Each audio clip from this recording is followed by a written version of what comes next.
Namaskar, I am Suruchi Das and you're watching Rhythm News.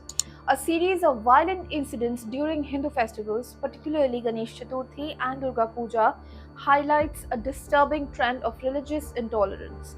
In the most recent incident in North Tripura on 6th October, violent clashes broke out after a Muslim mob attacked Hindu houses over a confrontation regarding Durga Puja subscriptions.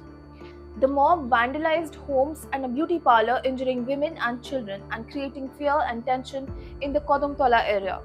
The situation worsened when the Muslim group carried out arson attacks and looted shops, resulting in one death and multiple injuries. This incident is part of a larger pattern of attacks on Hindu processions and celebrations, particularly during Ganesh Chaturthi this year. In various locations, including Gujarat, Madhya Pradesh, and Uttar Pradesh, Hindu religious festivities have been marred by stone pelting, physical assaults, and communal clashes instigated by Muslim extremists. In some cases, these attacks have been carried out by organized groups allegedly trained in religious institutions like madrasas.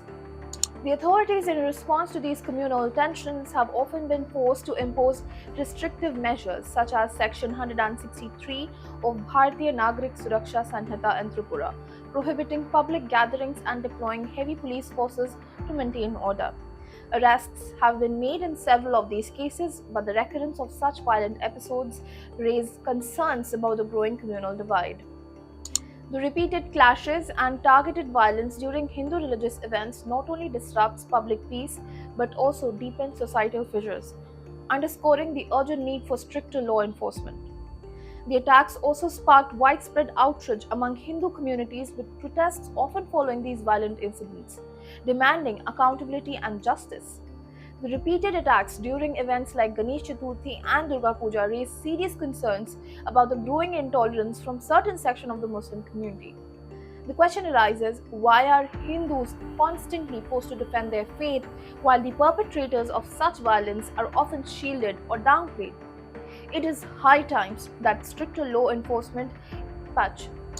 It is high time that laws are implemented to protect Hindu rights, ensure their safety, and hold the groups responsible for these attacks fully accountable.